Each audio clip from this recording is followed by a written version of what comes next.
Theresa May, we're told, is in Chequers this weekend, trying to build support for her Brexit deal.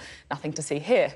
And this morning on Sophie Ridge on Sunday, we're joined by a man who we hope can steer us through the contradictory reports and tell us what's really happening. Joining us now is the Chancellor of the Exchequer, Philip Hammond.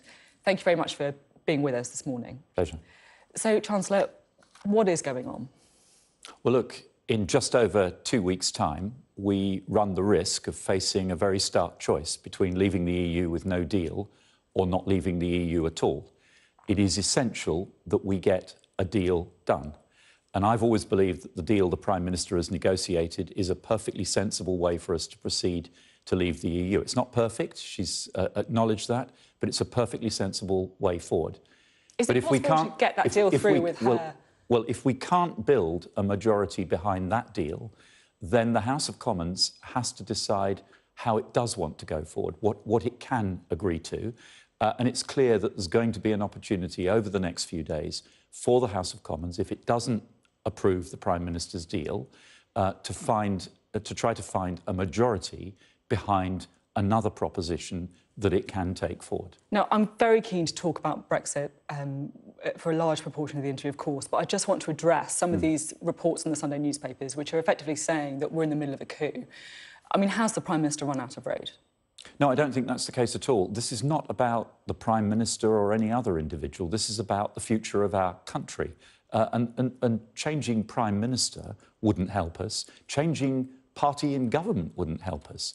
We've got to address the question of what type of Brexit is acceptable to Parliament, what type of way forward Parliament can agree on, so that we can avoid what would be an economic catastrophe of a no-deal exit, and also what would be a very big challenge to confidence in our political system if we didn't exit at all. So we have to avoid both of those alternatives and find a way through the middle with a deal that works for Britain and guarantees our future prosperity. Because according to reports today, your way through the middle is to try and see if David Lidington, the de facto Deputy Prime Minister, could actually become some kind of caretaker leader and steer Parliament through a deal. Is that false?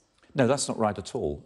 My position is that this isn't about individuals. This is about how we move forward. The Prime Minister's deal is my preferred way forward, but I'm realistic that we may not be able to get a majority for the Prime Minister's deal. And if that is the case, then Parliament will have to decide not just what it's against, but what it is for. Parliament will have to come together around a proposition that can gather a majority. And what I'm hearing in Parliament at the moment is lots of different ideas from different factions, but that won't solve the problem. Those backbench leaders of different groups have got to get themselves together in a room and decide what they can compromise on, because if Parliament won't compromise, we'll end up at the end of this process no further forward than we were at the beginning of it. I mean, some people say that it's the Prime Minister, though, who is the roadblock to getting that kind of deal that you clearly so want. I can just show you the quote that one Cabinet Minister gave to the Sunday Times today.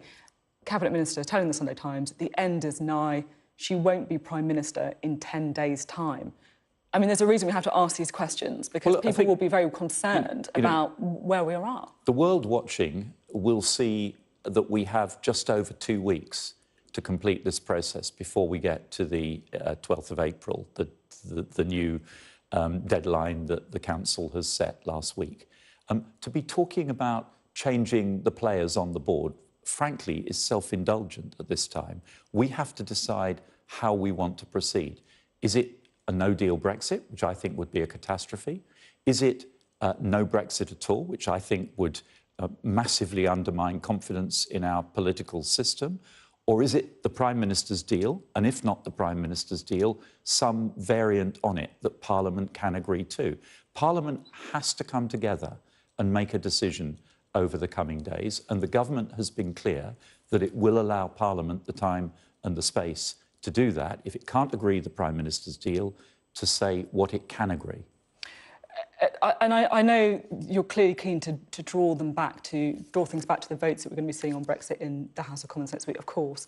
But at the same time, I just want to focus for a moment. We have a Prime Minister where members of our own cabinet are saying the end is nigh.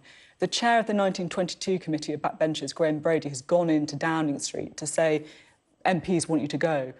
Members of her own whip's office are telling her to her face that she needs to go. I mean, how can she actually carry on in these circumstances? Well, look, I don't think that would solve the problem. Everybody's very frustrated. The Prime Minister herself has acknowledged that she was expressing her frustrations on Wednesday evening when she spoke to the nation. Was that a mistake? Well, she's expressed that she was setting out her frustrations, and she's acknowledged that many people across Parliament are also very frustrated by this process. But changing the players doesn't solve the problem. Changing the party in government wouldn't solve the problem. The problem is that we as a nation have to decide how to deliver Brexit. Have people approached you to make an intervention to the Prime Minister? I speak to all sorts of colleagues, and I'm not going to divulge the content of those conversations, but I will be absolutely upfront. People are very frustrated and people are desperate to find a way forward in the just over 2 weeks that we've got to resolve this issue. Do you think part of the frustration comes from the fact that people struggle to really know what the Prime Minister is thinking? I mean, do you know what she's thinking? Well, I know that the Prime Minister believes that getting the deal done is the only way to go forward with our country intact and to be able to rebuild and ensure that Britain does have a brighter future. If we crash out with no deal, we will face all sorts of economic problems. And if we don't leave the EU at all, we will face huge problems of confidence in our democracy. So we have a solution, which is a deal. And the Prime Minister's deal is on the table.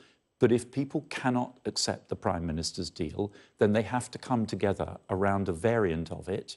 And it has to be a variant that's deliverable, not some unicorn. And the government's been clear that we will make sure that Parliament has time over the next few days to be able to do that.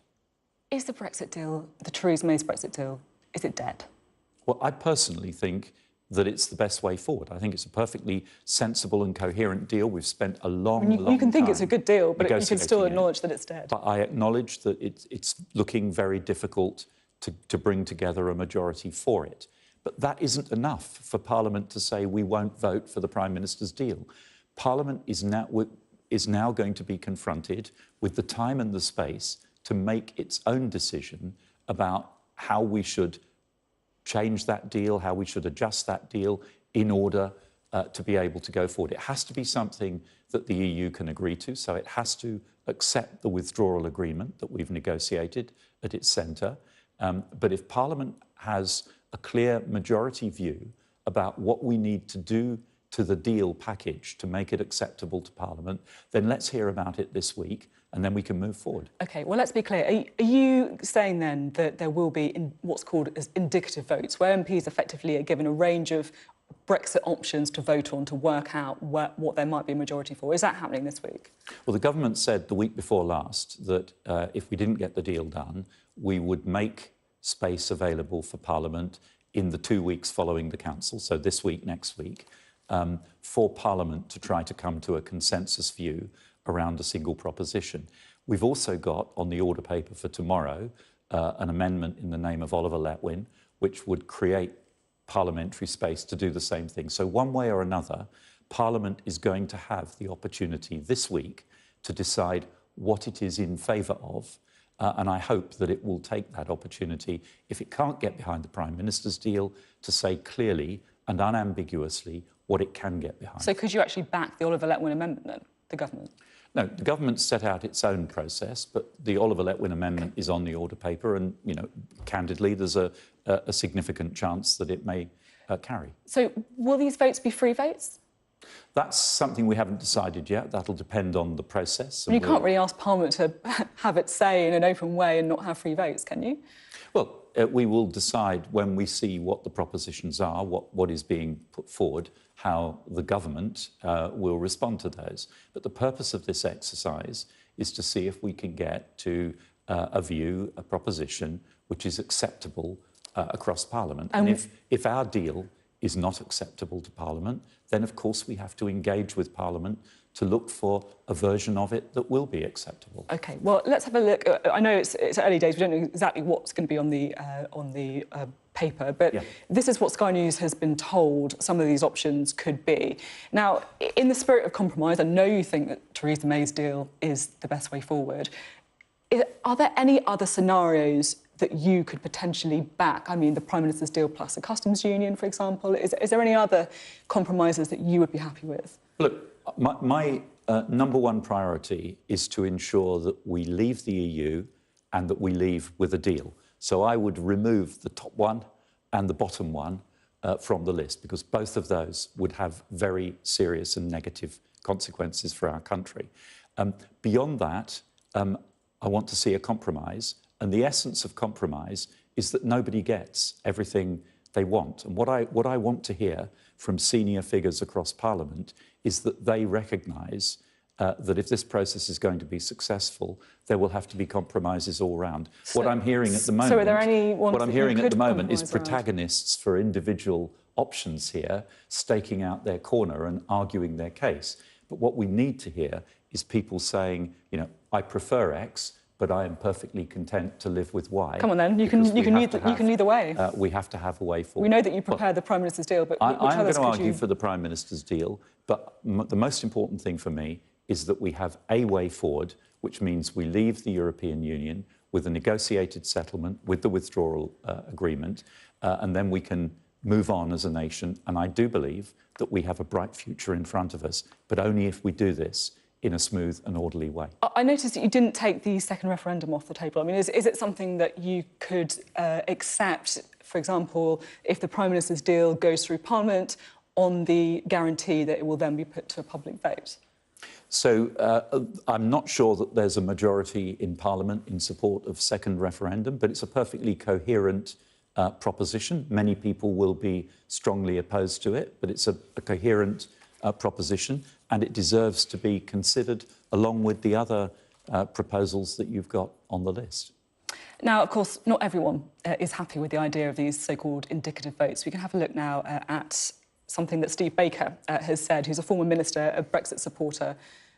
He has said that they would be national humiliation is imminent through these indicative votes. The wrong Conservatives have the levers of power. Are you one of the wrong Conservatives with the levers of power? By which I take it Steve Baker means Conservatives who don't agree with his very hardline view of what Brexit should look like. Are you one of the wrong Conservatives with the levers of power, do you think, in the eyes of Steve Baker? I'm sure if you ask Steve Baker, I would definitely be one of those wrong Conservatives. And he wouldn't be very happy, would he, to be reading the papers that you're trying to, according to the Sunday Times and the Mail on Sunday, trying to get David Lidington into the top job, Well, that's not the case. What I'm trying to do is find a way forward. I'd prefer it to be the Prime Minister's deal, but if it can't be the Prime Minister's deal, then it has to be a deal, and Parliament has to come together quickly around a deal that it can support. I mean, this is all going to take time, isn't it? Are we realistically looking at a long extension and fighting the European elections? No, I don't think it has to at all. If Parliament passes the Prime Minister's deal this week, next week, or comes together around an alternative proposition that is deliverable, that the European Union could agree to, then there's no reason why we cannot leave on May the 22nd in line with the decision of the Council last week. The other alternative, of course, is leaving with no deal. You know the Prime Minister better than most. Do you think that's something that she could stomach? I'm sure that the Prime Minister will act always in what she sees as the best national interest.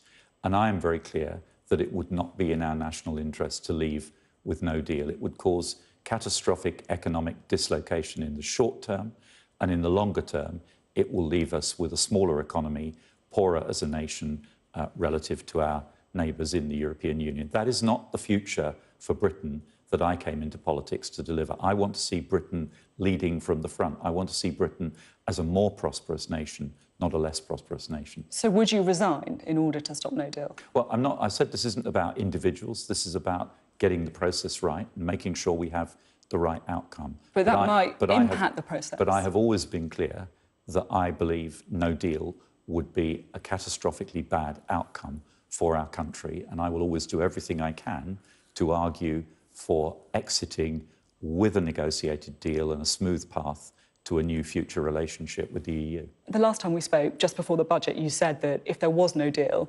then there would need to be a new approach to the economy and a new budget. So do you have like an emergency budget in your top drawer just in case? No, because we don't know exactly what the circumstances would be, but I've said many times, and I said again in the spring statement week before last, both the Bank of England running monetary policy and the Treasury running fiscal policy have a clear set of tools available. And if we did find ourselves leaving with no deal, we've done a huge amount of preparation work across the economy. We've spent £4.5 billion on contingency for a no-deal exit. And we will have tools available to us to help support the economy in the short term, including the £26 billion fiscal buffer that I described at the spring statement. But that will only help us to smooth our path. It will not avoid the long-term costs of a no-deal exit. It will not avoid our economy being smaller and the British people being poorer over the longer term. And then just finally, Chancellor, we're in a situation where this was supposed to be the week when we're leaving the EU. Instead, the newspapers are absolutely full of talk of leadership chaos. We're facing potentially the biggest crisis politically and economically for a generation. If the Conservative Party get it wrong, do you think you'll ever be forgiven? Well, clearly the stakes are very high, both for our nation and for us as a party of government. That's why it is so important that we come together to deliver an orderly Brexit. That is what the Conservative Party is about, managing the country, managing government. We have to demonstrate that we can do this. I know it's been a difficult process, but even now we have it in our grasp to agree the Prime Minister's deal, or if we can't do that, to agree another deal in Parliament, to implement it for the 22nd of May, to leave the EU with an implementation period to the end of 2020, as agreed in the negotiated deal, so that we have a smooth path and we are able to negotiate a future close trading relationship with the European Union after we've ceased to be a member. OK. Chancellor Philip Hammond, thank you very much.